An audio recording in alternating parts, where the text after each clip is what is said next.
Good day, everyone. My name is Umbagalo, and welcome back to Let's Play Star Trek Online. With me once again is... Megalomaniac, hello everybody. Hello. Alright, so, I don't think I mentioned this the last time, but, so one of the, things that's going on at the moment with Perfect World and their new MMO, Neverwinter, which is also made by Cryptic Entertainment, is there is a they got a promotion going on where folks that buy the founder packs for Neverwinter, actually it's just the top level founder pack, gets a bunch of items in pretty much every other Perfect World game. So for me, I did buy the founder pack because I really like Cryptic's games and Neverwinter sounded really cool. So I've got a new ship. So this ship is it's an Andorian light escort, which is based on actually not only on the 3 ships that was just released for max level characters, but it's based on the Andorian ship that was in Star Trek Enterprise.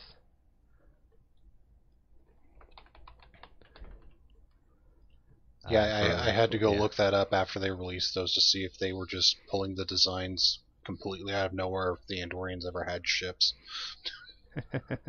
Actually, I never there saw had Enterprise, been, so.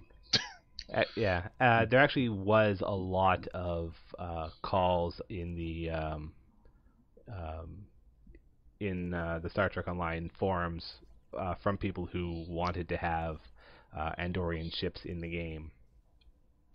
So it's not entirely unprecedented. Folks definitely wanted to have one of these ships, and all the Andorian escorts are interesting in that they kind of break the excuse me, the previously held notion of the cap on the number of weapons that a ship could have. Interestingly, this one comes with a phaser turret in the back. Huh. Handy. Yeah. In fact, it comes with Mark II weapons instead of just the generic ones. So I might actually just leave. It comes with Andorian phasers. I'm not entirely sure what that actually means. So I'm thinking I will leave the ones that are in here equipped, and just to see how it looks. They're special magic phasers for Yeah, antenna probably. forehead people.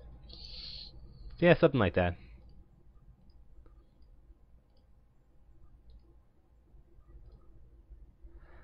But even though the items are being flagged as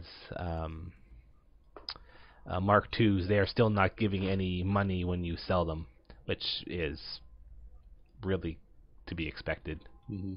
They honestly, I didn't mind it when the game came out at first, because you used to be able to get a decent amount of money from selling the stuff that came in your ships, but it tended to not really be a whole lot. Back when the game came out and ships were purchasable with the standard money energy credits, it basically subsidized the cost of the ship. Like, you would get about 20% of how much you paid back for doing that. And I've noticed a trend in MMOs. I don't know if it holds true for this one, but ignore that noise. But the money you get getting to the max level is piddly compared to what you can get once you actually get to the max level. So that's pretty accurate, yeah. So the amount you would get from selling whatever they gave you isn't felt too badly. No, now I mean, Star Trek Online is pretty good about your standard money as you level up, much like some other MMOs that I played, like Lord of the Rings Online and World of Warcraft, and it is very good when you compare it to the Old Republic, where that is a game that likes to destroy all your money. Yep. All the time. Yep. Yeah. My level 42 bounty hunter right now doesn't have enough to buy all abilities that they have access to. And that's In even Old with Republic. them. Yeah, that's even with them having reduced the cost of a bunch of abilities. Yeah. Now, to be fair, part of that is also they've been having ongoing double XP things, which means Yeah. I've been gaining XP beyond what a normal rate is, which means less money, or rather, spending more on the abilities as I go. But still, Yeah. yeah, it's an annoyance. All right, so the mission we're going to start today is called "Stop the Signal," and it is the next. It is basically the direct continuation of the mission we did last week. After Starfleet Intelligence decrypted the information that we found at the listening post, there we've found another listening post. So we're just going to go there and shut them down because that's not a good thing. They're listening to us. Yeah, right what a bunch now. of jerks. Alright, where is I mean, while equipping stuff. Various stuff that we got from the from the Starbase 24 thing. yeah, I got some pretty nice things from that. This is a really nice looking ship. Yeah, So I'm really impressed with how they made the design of the Andorian ships. Yeah, so one of the things, so the big gimmick of the Andorian ships is that no, I don't want to join a fleet. Jeez, some people. So the big thing about all the Andorian ships is that, as mentioned, they have an extra forward weapon above what is normally given to ships of their tier. So here I've got 3 forward weapons, and if I had the max level 1, I would have 5 forward weapons. But the extra slot is filled with a special set of heavy cannons, which basically emulate the cannons that are inside the wings of the ships. And the max level version of the Andorian escorts are really cool with that because those wing turrets also come off of the ship and sort of fly around you. And if you have all 3 of the top level ships and put their special consoles on the same ship, then not only do they fly out and attack your enemies, but they also copy any weapon buff that you use on the main ship, which makes them really awesome. The downside is getting all 3 costs you like $50, doesn't it? Yeah. If you buy the 3 of them in the bundle, it's $50, or it's $25 for just one ship. Yeah. It's standard cost for ships of that tier. Mm-hmm. It's kind of a lot, but at the same time, making these ships is kind of expensive. Yeah. Well, on the plus side, you can also subsidize it by getting the pay currency in the game itself. So that's right. Yeah, you can. You don't necessarily have to pay $25 or $50 out of pocket. Yeah, it may take a lot of doing content to be able to get that many, to get that much Zen. But it is possible to trade the dilithium that you earn for doing repeatable daily content, and then converting that to Zen.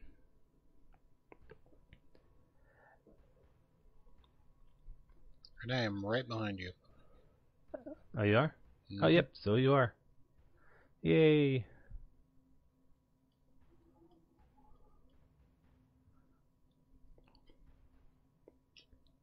I'm assuming you're going to where we're supposed to be going, so. Yeah, if you've already picked up the quest, you should see. Bomari system. where it is. Yeah. Just sort of slowly flying over there. All the way over to the other side of the sector. Yeah, the show's kind of cut out the part where they just fly along without consequence. Yeah.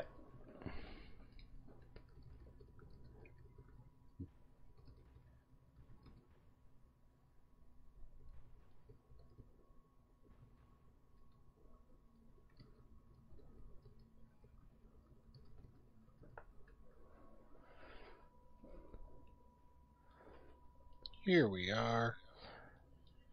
Yep. Bomari. Head on in. Whole bunch of asteroids. Everybody loves asteroids. Yeah. So this mission theoretically has us attempt to stealth through some gimmick that is actually in Deep Space Nine, but the way the gimmick actually works is that the enemy ships are just so far away that they will not actually pass to you.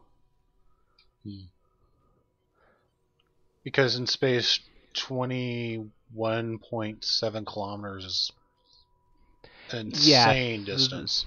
Yeah, that is a goofy thing that they've done in this game. They decided to make the unit of measurement kilometers instead of something more sane. Yeah, it's one of those things. It's for the benefit of people playing. It's still just funny to think about. Yeah, it's pretty much they've pretty much only chosen kilometers because it's something that is easier for folks to understand. But in terms of the scale of distance in the series, it is pretty nonsense. Now, these three enemies here, or four, I guess. I think they see me. Yeah, we do actually have to destroy them. Okay, so the Andorian phasers were basically what I thought they were, and they were blue beams. It's it's fine. There's nothing wrong. There's nothing wrong with that. And also, once you own any of the Andorian ships, you can go into the dilithium store and buy upgraded versions of the Andorian phasers as well. So it's less useful for me at this level because I'm not going. So the versions that are on the dilithium store are for max level. Right. So it's not that useful for me because I'm not max level. Yet. But once I get there, I can definitely go and replace the cannons and stuff with max level blue phaser weapons. Or not, if I'm not using phasers at max level, then I'm certainly not going to need them. Okay, so we scanned that listening post and we scanned a repeater and we found a listening post, so we're just going to head over to them. Bomari 2. Yep. So this one, there's a bunch of transport disruptors that are sort of around this moon, and we need to destroy them so that we aren't being disrupted when we try to transport into the base. Are we sure it's a moon? Not a space station? No, that's the space station over there. Okay, well, let's blow this stuff up.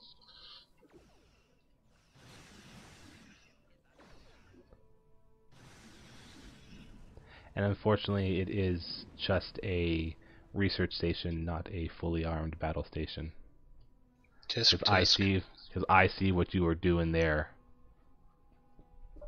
Hey, the word star is in it and there's ships.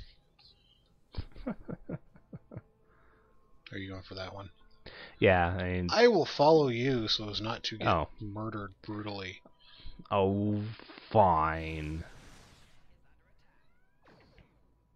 Actually, since I don't directly compare, does the game increase difficulty It if you were in a it group? does.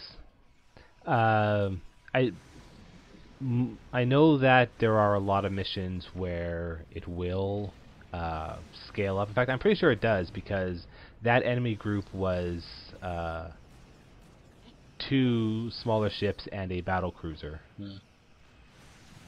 So I'm pretty sure it scaled that encounter to the fact that there was two of us. Okay. Not that two two birds of prey and a battle cruiser wouldn't have been easy for us, for me, Mm-hmm. or either one of us alone. But I usually due to the way the enemy scaling works is that you would see three birds of prey as one enemy encounter.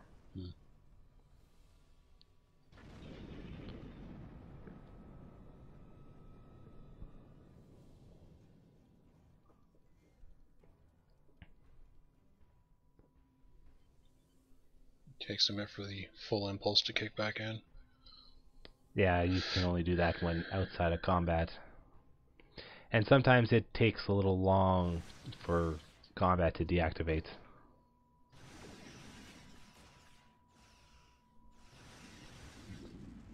There goes that one. Yeah, these wing turrets are pretty cool. They look fancy. Yeah. I'm looking forward to getting to max level and using the level 50 version of this ship. Just shove a bunch of phaser cannons on it and start pointing your ship in front of things that you want to die. Yeah, that's pretty much how that ship would work. Yeah, so you can see this enemy encounter here is two birds of prey and a battle cruiser. Normally it would be three birds of prey. They consider that to be an encounter. So, yeah, it's probably scaled the enemy just because we have the two of us in this mission.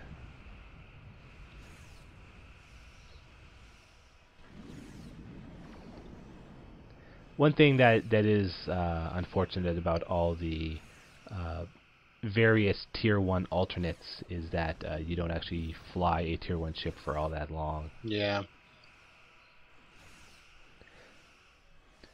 That's probably why there's one of those ships I don't currently own, and that's the really bad looking science version.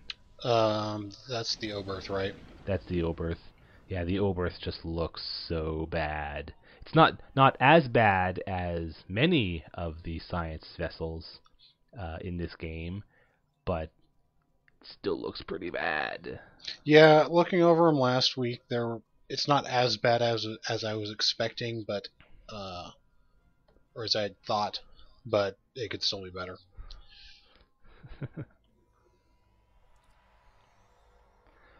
Right, so now we're just gonna run around and put some explosives on some plasma relays and just blow this base up.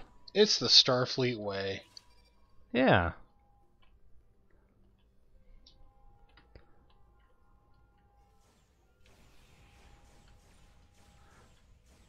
And on our way, we'll just go and stun all the Klingons in here so that they can't escape. Stun? Yes, Yeah, I'm stun. pretty sure Stun. these are on stun. Maybe they aren't. Right, so I haven't really been talking about it, but I guess this is as good a time as any. These boxes are basically the big free-to-play gimmick in Star Trek Online, which sort of came about when Perfect World bought them out. They're basically random loot boxes. And you've probably been noticing on the screen every now and then a message would pop up saying, "Hey, some dude has gotten some ship." Well, that's because each series of random box has basically a prize ship, which is a basically it's not necessarily a non-canon ship, but it is a ship that CBS doesn't want just anyone to fly as a Federation or Klingon officer. So as a result, in order for Cryptic to be able to allow them to be player usable, they have been added as a basically a random chance. Yeah, in this case, they're Dominion lockboxes, so you're basically getting Jem'Hadar warships. Yeah. So the prize one is if I remember correctly, it's a Jem'Hadar heavy escort cruiser, escort carrier.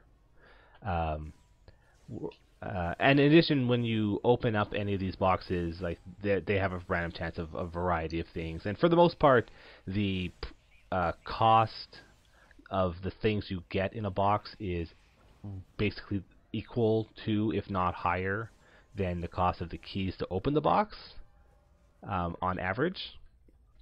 And one of the things that you get is basically a cash box currency, and each series of boxes comes with a ship that you get from the random boxes, and a ship that you get from the shop. And the one in the shop in this case is a full Dominion carrier, whereas the one from the random box is a escort carrier, if I'm remembering correctly. Something along those lines. Either way, they're actually both pretty good.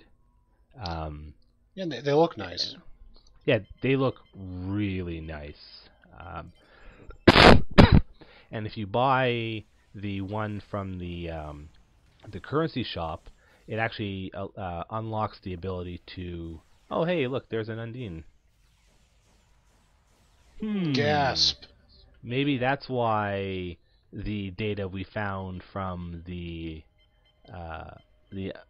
first Undine has pointed us to this location. I will never get over them not being called Species 8472. You know, I mean, they were called something. Yeah, I know. I'm just used to them being called Species 8472. Oh, yeah, it's fair enough. Yeah, so the interesting thing about if you buy the carrier from the currency shop, it actually unlocks the ability to buy the small Dominion attack ships as carrier pets, and the Dominion attack ship was also like the first of these special cash-only random ships that was added to the game. Mm-hmm. So, and I think you need to actually own both ships on the same character in order to be able to purchase them as a carrier pet, which is kind of interesting. Yeah. There are a bunch of ships in Star Trek Online that are basically big enough that they can summon other frigates as carrier pets. Like the original ship carrier that was in the game when it launched had actual Klingon birds of prey as one of its carrier pets. Isn't one of the other ones from this box like the Cardassian carrier or something like that? No. Or is that was? I know I've seen people getting those. There was a previous box that had a Cardassian cruiser in it. Okay, that might be what I'm thinking of. Yeah. So here we've arrived at basically the scene of a battle with an Undine ship with a bunch of Klingons. So we're gonna give them a hand. Yeah, we're gonna help them. We don't want to always be at war. And showing that hey, we're gonna help you when there's trouble. Yeah. They can help us later on.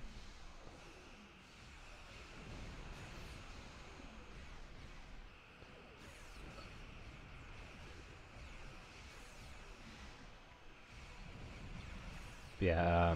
There are some lower level bonus ships from the box as well. Each one of the random boxes also comes with well, not with, but there is a chance of basically a mirror universe version of another ship that's in the game, and the mirror universe versions are interesting in the sense that they so once you've reached max level, without buying any of the cash store ships, you have two options for each type of ship at the max level. So at the max level, there's two different chassis of cruiser. There's two different chassis of science vessel, and there's two different chassis of escorts. The way they work is that one of the chassis focuses on one of the other careers. So while an escort is primarily tactical based, one of the two max level escorts has a engineering lean, and the other one has a science lean. Mm-hmm. And it's similar with the other ships as well. So the thing about the mirror universe ones is that what they do is that they are actually they've used the skin of the other ship, but they have the reversed stat balance on them. Right. So, as an example, in the carrier side, there's the assault cruiser, which is basically the tactical version, the tactical leaning cruiser at the max level. The mirror universe assault cruiser, though, is actually a science focused ship, but it still has the same ship design as the tactical leaning one. So if you really like the look of the tactical leaning one, but you wanted to have the one that had the science lean to it, then the mirror universe ones are very useful to you for that. Yeah, I see what they did there. They mirrored them. Yeah, they've mirrored them. Go figure. And another benefit of using one of the mirror universe ships is that it actually does unlock the mirror universe prefix for use on that ship as well. So you don't have to use USS. You can actually use ISS instead if you so wish. Or IKS on IKS? Whatever it is for the Klingon side. I think IKS is the normal Klingon thing. I think IKS is the normal one, and there's a alternate version for them as well. That if you're using a mirror universe Klingon Empire ship, you can use the mirror universe prefix on it as well. Though I don't know how they handled the mirror universe story, because last I remember in Deep Space Nine, there wasn't a mirror universe Federation anymore, and the Klingons had taken over everything. But you know, they're doing their own canon, so. Yeah, well, I mean, this is 30 years later or something like that. Yeah, this is supposed to be based on the real canon. Yeah. A little bit after the event that caused the J.J. Abrams movie, but this is the real timeline. Well, quote unquote the regular time. This is the regular timeline. Yeah.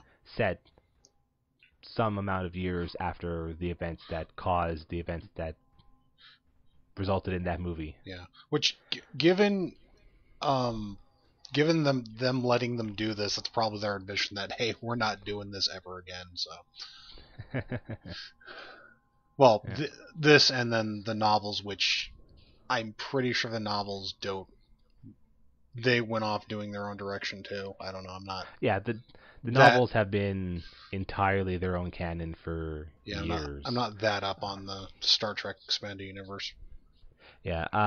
Now I know that there was a point where Cryptic was talking about what they considered to be canon and not, and the only hard canon for them is the TV shows and the appropriate tech manuals for them. Right. They will accept any expanded universe thing as soft canon, as long as it doesn't already counteract anything that Cryptic has done, or was in the hard canon. Yeah, because I remember something in the novels basically got rid of the Borg forever, and they are obviously not doing that. Probably to Yeah. better effect for their game, because let's face it, anyone playing a Star Trek MMO wants to fight the Borg. Oh, of course. Well, just people doing a Star Trek anything Yeah. kind of wants to have the Borg in there. Yeah. It's just one of those things. And like there's a bunch of enemy forces that are in this that might be a little bit on the weird side, but it's far enough into the future that it's excusable. Yeah, I think it's pretty nice. Oh, so when I completed that when I completed that mission, I leveled up and got my third lieutenant rank ability, which is another space ability. And this, for me, it's called Rotate Shield Frequency, which basically is a shield heal that I can use at any time. Handy. I don't know if you leveled up and got your next ability though. I'm not sure. You would need to have been level 7. No, I'm high into 6. So. Oh, okay, so probably soon. Yeah. Did you want to push into the next mission? It's probably going to be fairly short. It's up to you. I'm willing. All right. So yeah, since that mission was pretty short, we'll just push in and do the next story one. In this case, we've lost communication with some researchers in the next sector block over. Hey, we're expanding out. I'm sure they'll be just fine and have nothing horrible have had happen to them. Yeah, it's probably all okay. Now, there is actually a bunch of patrol missions that we could have done. In fact, actually, the first set of patrol missions is actually kind of unique things, whereas once you get out of this first sector block, actually, basically once you get out of the next sector block, the patrol missions are basically very cut and paste, show up, destroy some enemies, and then leave.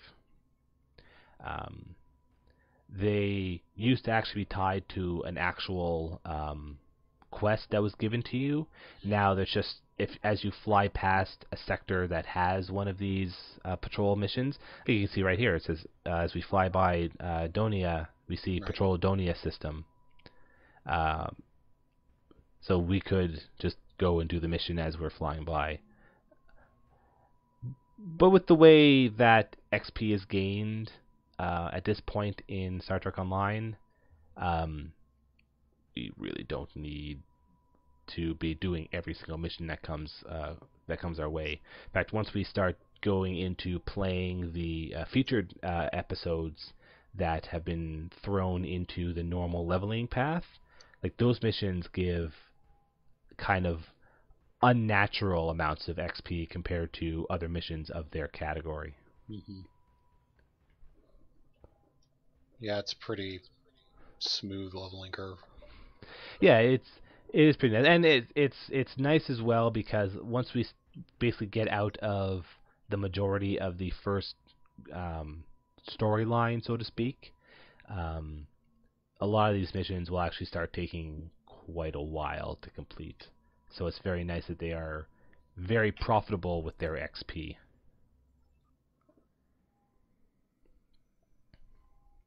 Hidden dangers lurk in space, and the threat of Klingon attack has made even the most stout-hearted reconsider their choice to travel throughout the stars. A last-ditch effort to find a common ground could end this conflict, but there are many who oppose peace.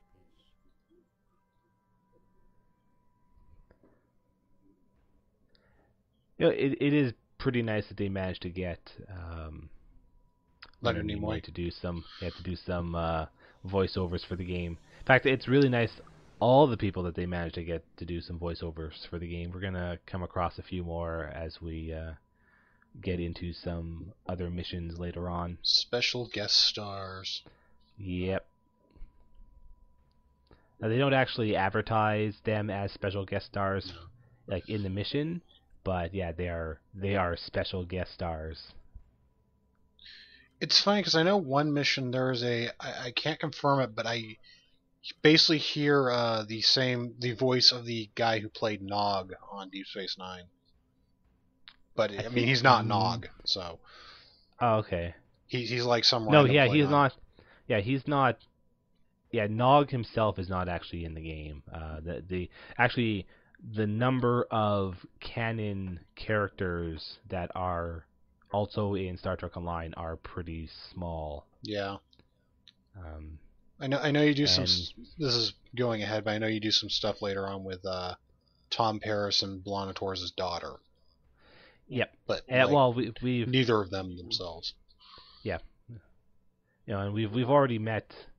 In fact, there are 4 characters in Star Trek Online who are the children of, or at least were children in the series that they originated in, and they are now adults. And we've already met with 3 of them. I'm trying to remember who they are. I know Miral Paris, Chief O'Brien's kid, son. Yep. Yeah, Yoshiyuki. Was it Yoshiyuki? Yeah. Yeah. So was, yeah, I did this like two episodes did ago. You do? Okay, never mind. So if I'm getting these names wrong, that's just bad on me. Yeah. Yeah. So. Well, it was 2 weeks. Yeah. So he's one. Yeah. And then there's oh man. Yeah. I feel bad forgetting their names, but at the same time, like until that episode, there was one of them that I didn't even realize was from Voyager. Oh, like Naomi Wildman. Yeah. Well, I knew her, but no, one of the Borg kids is one of the PvP mission guys at the same base that Naomi Wildman's at. I'm waiting. I've been for playing this game for 3 years, and I've done a bunch of PvP quests that he gives, and I never caught on to that fact. Yeah. To be fair, the Borg kids were in maybe a dozen episodes over the whole series. Yeah. I kind of like them though. They were interesting. No, I'm waiting for them to somehow have a 40-year-old drunken, disgruntled Wesley Crusher. Voiced by Will Wheaton. One guy that I would have liked to have seen just randomly show up in Star Trek Online would be Barclay, but I know that's never going to happen. And I could see Dwight Schultz doing this. I mean, he'd be 70 or something. Yeah. But yeah, there are actors I could see them feasibly getting, like Dwight Schultz or Will Wheaton. I know would probably, if they made it kind of fourth wall breaking comedic enough, I know he would probably be willing to voice Wesley Crusher.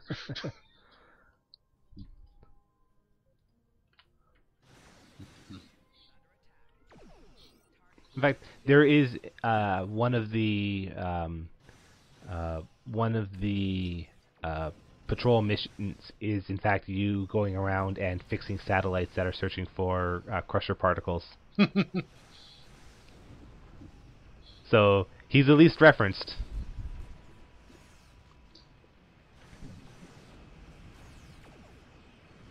Yeah, some of the previous canon characters that show up in Star Trek Online are a little on the strange side. But some of them are ones that are actually pretty cool that they've brought those characters back. There's a feasibility issue with it too. It's you couldn't. I don't think they could afford to get Patrick Stewart. Yeah, there's a bunch of them where it's just hard for them. Yeah, there are a lot of them where it's just hard for them to be able to afford to do it. I could see them getting George Takei. That would be kind of neat. Like a time travel mission where you go back and hang out with the Excelsior. Yeah, because this game could use more time travel. Star Trek. Yeah, I'm surprised they haven't just flat out made a Star Trek show about nothing but time travel. Of course, then they'd probably get sued. Wasn't that most of the plot of Enterprise? Yeah. I was going to say, then they'd probably get sued by Stephen Moffat. Or the BBC, more specifically. Oh, like they have a copyright on time travel. Yeah, I know.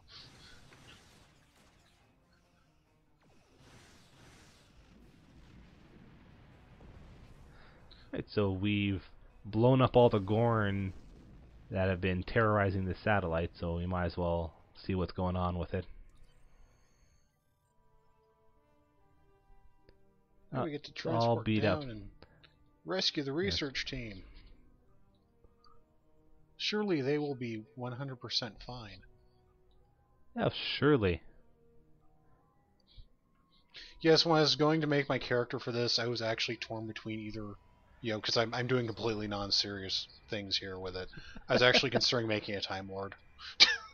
Like, using the Crane alien to make a Time Lord, which would just look human, but whatever. Because it's not like I don't see a lot of people doing silly things with... I'm Commander Shepard.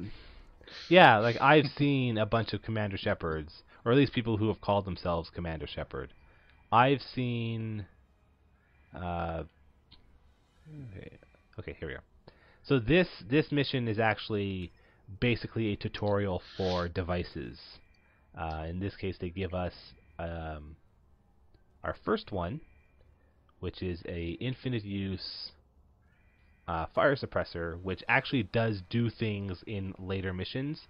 So the fire suppressor is left in our inventory if we so desire. So here's a silly question: do I have to? Oh no, you don't have to. No, I mean I don't see it. Like that box over there should have let you pull one. Yeah, it's not. Oh well, I'm sure I won't ever have to put out a fire. Oh well, that's actually kind of weird. Yeah. Oh, here we whatever. go. Yeah, it just took a minute. Oh, it just needed time to respawn. All yes. Right. Okay, we have a fire extinguisher. Go us. Yeah. It's now we need to. Oh, yeah. You should probably come back this way. I probably should. Because we got to rescue scientists, and there's a few over here. Rescue scientists, shoot guys. Yep. Beat up all the Gorn. Unhelpful UI elements coming up at inopportune times. Oh, yeah, of course. They've tried to fix some of those over time, but yeah, there's still a bunch that are. A lot of it is basically because the way prompts happen in older missions, it's really kind of finicky. Well, I can't blame this game for doing what every game I've ever played ever has done. Yeah. Whereas, so what they've done in more modern missions is that they've actually they added a new technology that allows them to do basically like instead of needing to pop up a full dialogue box, it can just pop up a small text window that says, "Hey, this is what's going on," and they've started using that for less important pieces of dialogue, because there's actually some bugs where so if a dialogue window pops up and you are cloaked, it actually turns off the cloak. Whoops. Now, that's not necessarily a bug, because Cryptic has gone out and said that for some of the things that have dialogue boxes pop up, they actually intended for the player to be forcibly uncloaked because of what's actually happening. Mm. But of course, a lot of players disagree. So I'm cloaked, I should be cloaked.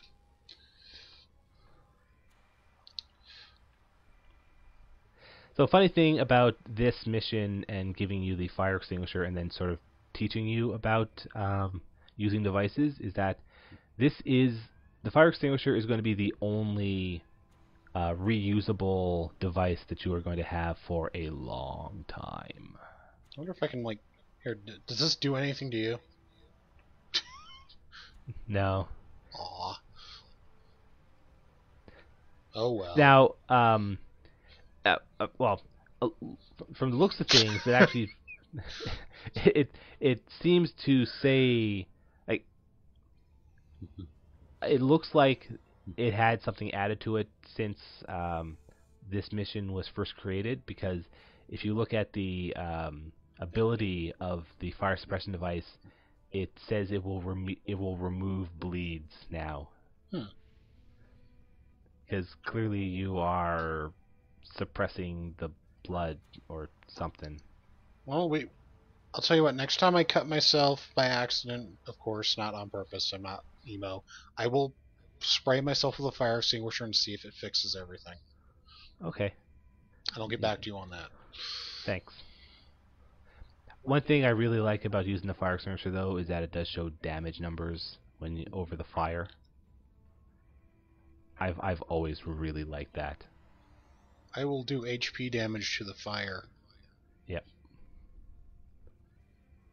That'll show him who's boss.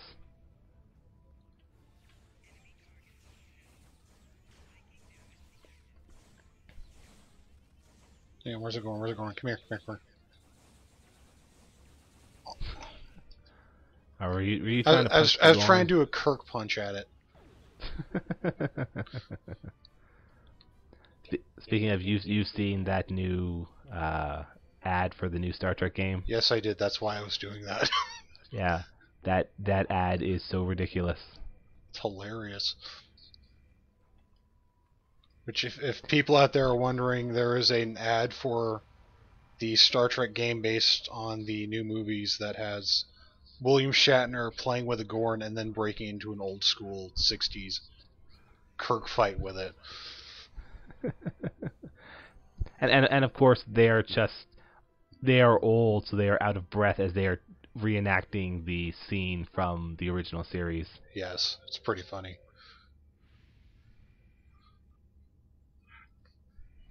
And now we are beaming back up, having put out all the fires and saved all the scientists and killed all the lizard men. Yep. But we need to warp to another dig site and save them from more lizard men. Yay!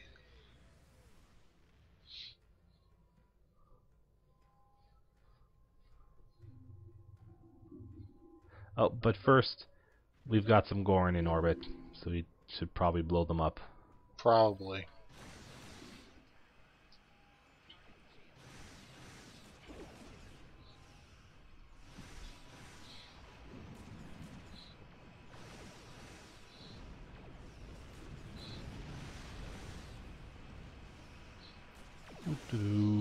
Going to a dig site and saving people from lizard men. Doctor Who plot or Star Trek plot? Or both. I'm pretty sure it is both.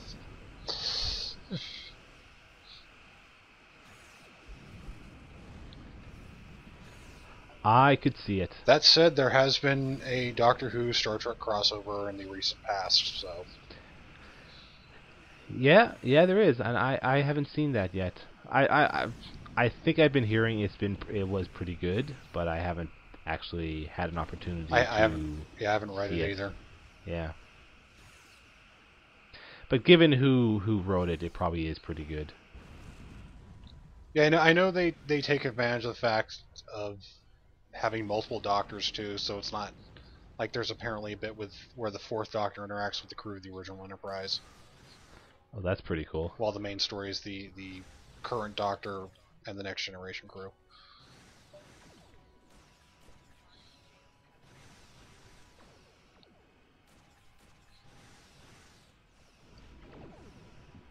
So see, they're in the same universe. I could have played a Time Lord. Yeah. Why didn't you? My goodness. Because I wanted to be strong and smart. Smart. You are smart. I am smart. I am strong.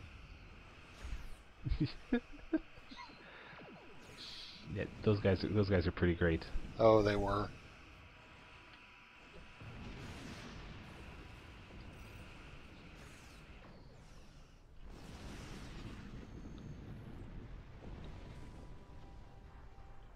And now they exploded.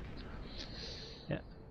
In just this one mission, we have blown up more ships than you've probably seen in any one combat scene in Deep Space Nine. Well, that's because CG exists now, so we don't have to worry about like blowing up models and budgeting and all that. Yeah. Because we have an actual budget.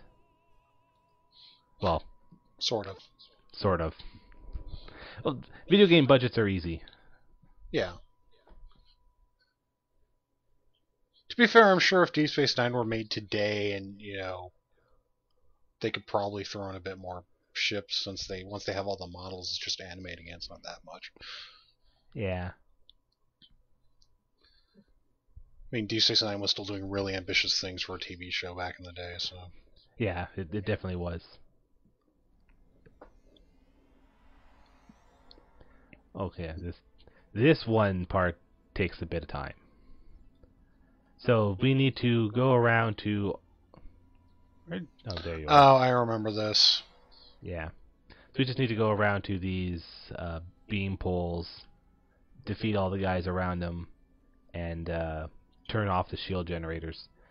And if you're looking at the mini-map, you can see there's a lot of enemies around the place. So if we really wanted to, we could spend a lot of time just going around killing enemies. Nah, I'm not that enamored with this game's ground combat. Yeah, this game's ground combat is not that good. And I don't think the XP you get from killing enemies is anything near compared to what you get for finishing missions. Oh, geez, yeah, no. The amount of skill points that you get for defeating enemies is almost inconsequential.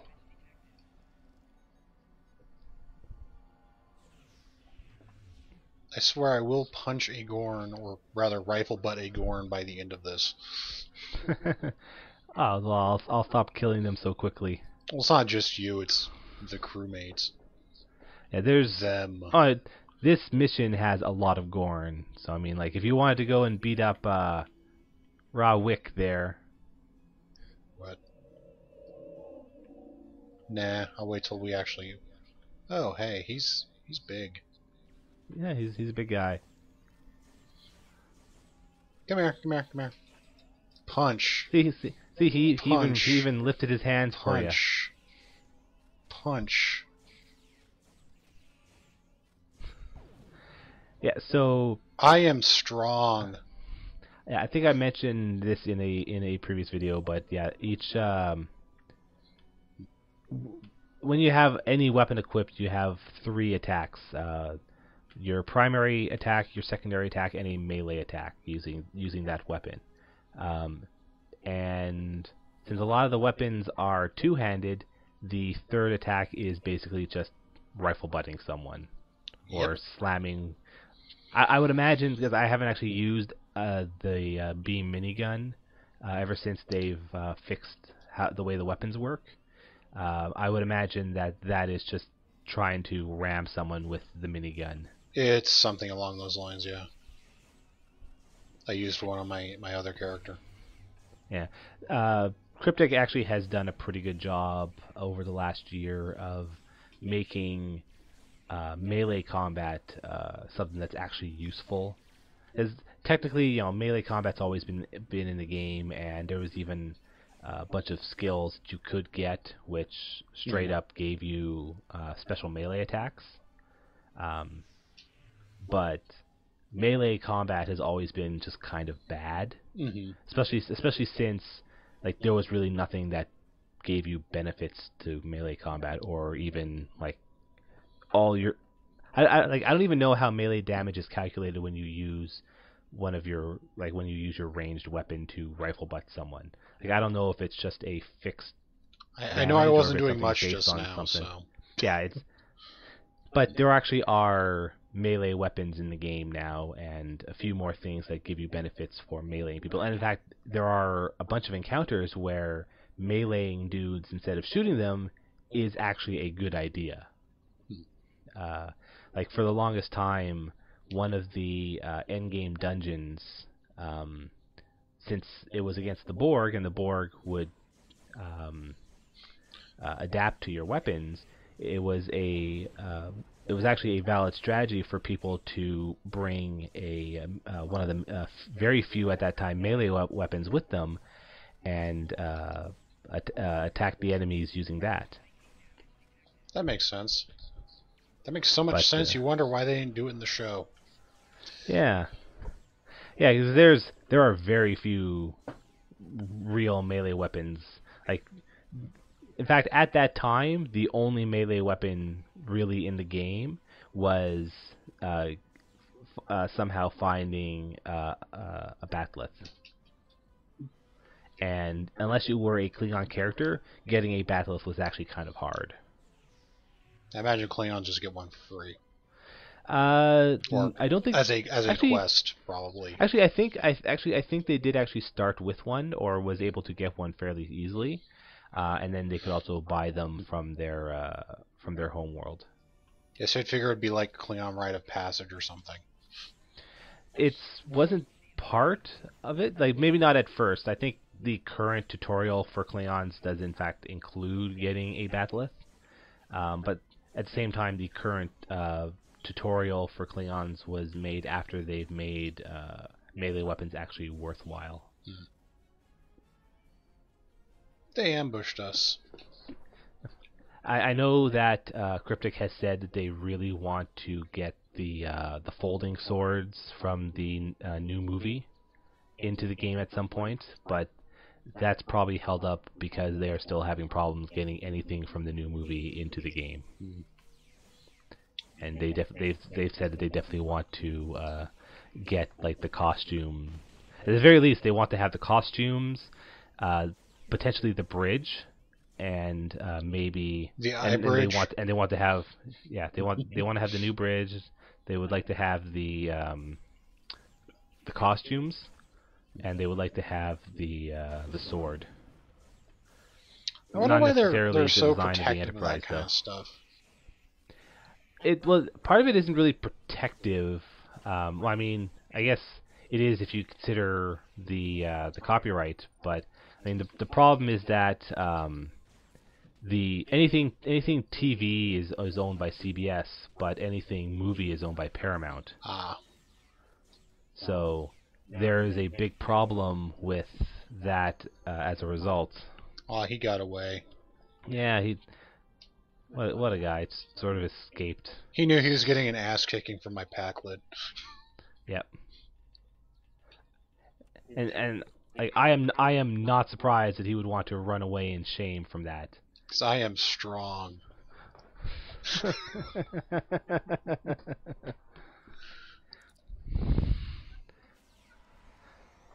Hey, no fair. They tried attacking us while we were transporting.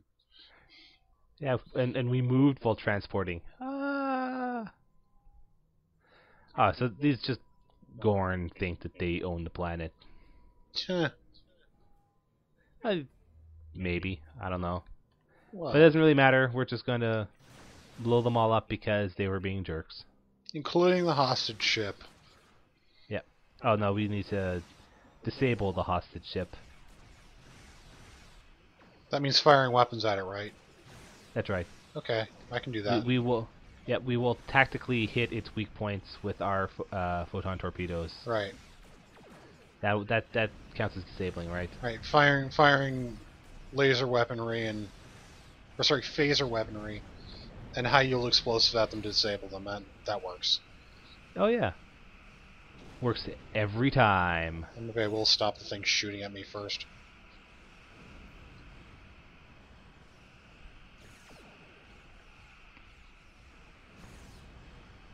Okay, I don't think I like being in this green crap.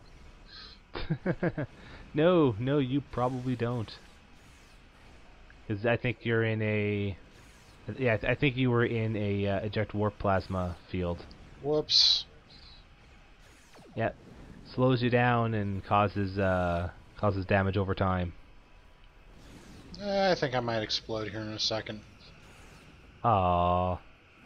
Well, maybe not.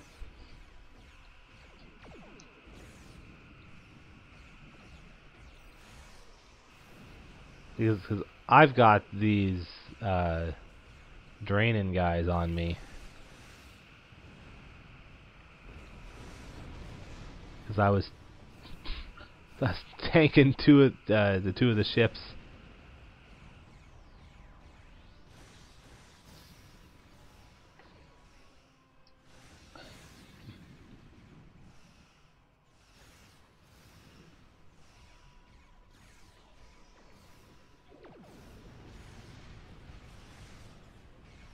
Okay, back to disabling them with our With our high explosives. Yeah, I'm gonna avoid that green stuff this time. Yeah, so one thing that I'm Star about Trek to die. Online... Maybe? Yep. Don't die. Well... So I exploded and then you killed it, you disabled it, and then we won. Yeah. Okay, I want to see what happens if I hit warp to sector space while exploded. Probably nothing. Oh, darn. Okay. Your sacrifice will not be in vain. No! You will be remembered. Well, I'm fine now because I am strong. Oh, that's good.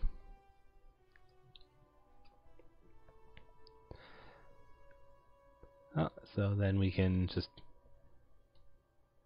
Yep. Report in, get our goodies, and we'll have some stuff to do for next time. Yes, we will. In fact, next time, since, well, at least I'm past level 7, I think you are now as well. I am at, high level 7. Yeah, so we've both unlocked a new system, so I'll spend some time next episode talking about that, and then we will dive right into a pretty in-depth mission. So we'll Pirate probably Radio. only... Or sorry, called the Kuva Mag. Yeah, Pirate Radio is a little bit after this one. They're actually... Is it?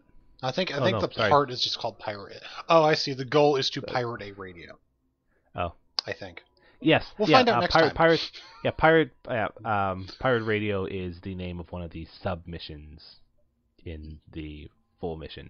Okay. So yeah, we will next episode we will dive right into that after I show off this new system that we have unlocked. Yay. But until then, thank you all for watching, and we'll see you next time. We are strong. All right, that's the end.